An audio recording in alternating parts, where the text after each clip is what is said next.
हेमंत सोरेन भले ही तीसरी बार आसानी से मुख्यमंत्री बन गए हैं, लेकिन इस बार हेमंत सोरेन के सामने कई बड़ी चुनौतियां होगी। भले ही यह कार्यकाल कुछ महीनों का होगा, पर हेमंत को कड़ी संकट में डाल देगा। शपथ ग्रहण के साथ हेमंत ने अपने सभी वादों को पूरा करने का संकल्प लिया है और उस स्थिति में किए गए वादे को पूरा करने के लिए महज 3 महीना ही बचे हुए हैं। ऐसे में 2019 में किए गए वादे को पूरा कैसे करेंगे, एक बड़ा सवाल है। चुनाव में सबसे बड़ा मुद्दा रोजगार का रहेगा। विपक्ष भी इसी मुद्दे को लेकर हमलावर दिख रही है। इसके अलावा मंत्रिमंडल विस्तार में सभी विधायकों को खुश रखना हेमंत के लिए किसी चुनौती से कम नहीं होगा।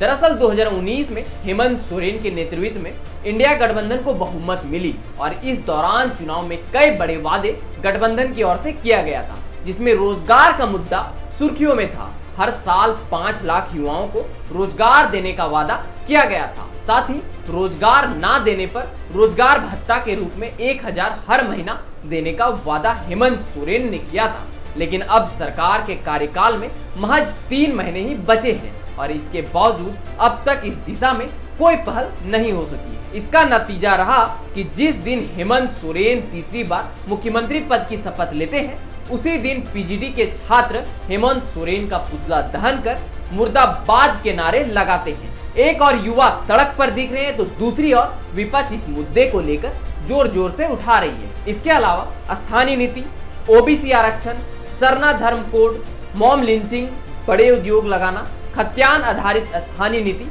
जैसे और भी बड़े वादे थे जो अभी भी अधर में लटके हुए हैं। 1932 आधारित स्थानीय नीति झारखंड के भावना से जुड़ा हुआ मुद्दा है। इस मुद्दे को हेमंत सोरेन ने 2019 के चुनाव में एक हथियार के रूप में बनाया था, लेकिन यह भी अब तक अधर में लटका हुआ है। भले ही विधानसभा से पास कर राजभवन भेज दिया गया है, लेकिन अब तक विधानसभा और राजभवन के बीच ही घूम रहा है। लेकिन इंडिया गठबंधन इसका ठिकरा सीधा भाजपा पर फोड़ देते हैं। 1932 के अलावा ओबीसी आरक्षण की बात करें तो यह भी फिलहाल अधर में लटका हुआ है। इसी प्रकार झारखंड में मॉम लिंचिंग का विधेयक भी सदन से पास कर दिया गया है, लेकिन अब तक इसे अमली जामा नहीं पहनाया जा सका है। ऐसे में सवाल सरकार से ही जनता पूछेगी कि आखिर कैसे आपका वादा अधूरा रह जा रहा है। लेकिन देखना होगा कि इस चुनावी रण में हेमंत किस प्रकार इसका ठिकरा विरोधी दल भाजपा पर फोड़ते हैं, वह तो समय ही बतलाएगा। अब हेमंत सोरेन के मंत्रिमंडल की बात करें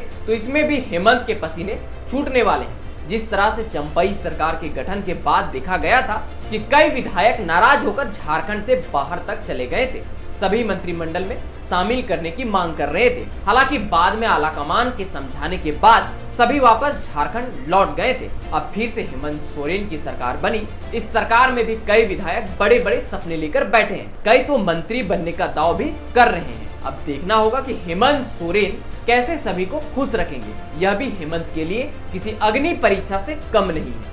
लेकिन इस सियासत में आपको यह भी जानना जरूरी है कि हेमंत ने कई महत्वपूर्ण कल्याणकारी योजना की भी शुरुआत की थी, जिसमें सबसे महत्वपूर्ण सर्वजन पेंशन योजना, अबुआ आवास, सावित्री बाई फूले किशोरी स्मृति योजना, पुरानी पेंशन को चालू कराना, मरांग गोमके पारदर्शी छात्रवृत्ति योजना, 100 यूनिट तक की फ्री बिजली, हरा राशन कार्ड, धोती साड़ी समेत कई योजनाएं शामिल हैं। इन्हीं योजनाओं के बदौलत हेमंत सोरेन अब विधानसभा चुनाव में उतरेंगे, लेकिन इन योजनाओं में ऐसी कोई दम नहीं दिख रही है जो इंडिया गठबंधन का नैया पार लगा सके। लेकिन कुछ ऐसी भी बड़ी योजनाएं थी जिसे हेमंत को पूरा करना था, लेकिन वह अब मुमकिन नहीं लग रहा। जिसमें पहला था सरकारी नौकरियों में स्थानीय लोगों को 75% आरक्षण देना, महिलाओं को सरकारी नौकरी में 50% आरक्षण देना, पिछड़ा वर्ग के लोगों को सरकारी नौकरी में 27% का आरक्षण देना, शहीदों के जन्म स्थल को पर्यटन स्थल के रूप में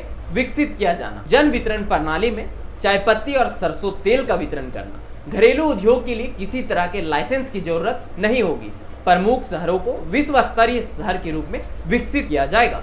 ये योजनाएं ऐसी थी जिसे अब तक सफल नहीं बनाया गया है और अब लगभग इसे सफल बनाना मुमकिन नहीं लग रहा है। लेकिन कुछ ऐसी योजनाएं भी है जिन्हें लागू तो कर दिया गया है पर अभी धरातल में उतरा नहीं है। इसमें कुछ योजनाएं हैं जो आपको बताते हैं। 200 यूनिट फ्री बिजली, अबुआ आवास योजना का लाभ, अबुआ स्वास्थ्य सुरक्षा योजना के तहत 15 लाख तक का उपचार, किसानों द्वारा लिए गए 2 लाख तक के लोन माफ करना, 21 से 50 वर्ष की महिलाओं के खाते में हर महीना 1000 रुपया देना, जाति जनगणना कराकर उनके आंकड़ों को जारी करना, कल्याणकारी योजनाओं का पूरा लाभ अंतिम व्यक्ति तक पहुंचाना, विरोधी दल की ओर से लग रहे भ्रष्टाचार के आरोप का जवाब देना, विपक्ष की तरफ से परिवारवाद के आरोपों का भी जवाब देना, विधानसभा चुनाव में पिछली बार से बेहतर प्रदर्शन करना, चंपाई सरकार की योजनाओं को धरातल पर उतारना। इन बड़ी योजनाओं को हेमंत सोरेन को उतारना था, लेकिन अभी तक उतार नहीं पाए। अब देखना होगा कि आने वाले विधानसभा चुनाव में इसका क्या प्रभाव पड़ता है, और आप क्या सोचते हैं यह हमें कमेंट में जरूर बताएं। और अगर यह वीडियो आपको इन्फॉर्मेटिव लगे तो अपने दोस्तों के साथ शेयर जरूर करें और इस चैनल को सब्सक्राइब भी जरूर कर लें। तो चलिए मिलते हैं अगले इसी प्रकार के कुछ और वीडियो के साथ, तब तक के लिए आप सबों को जोहार।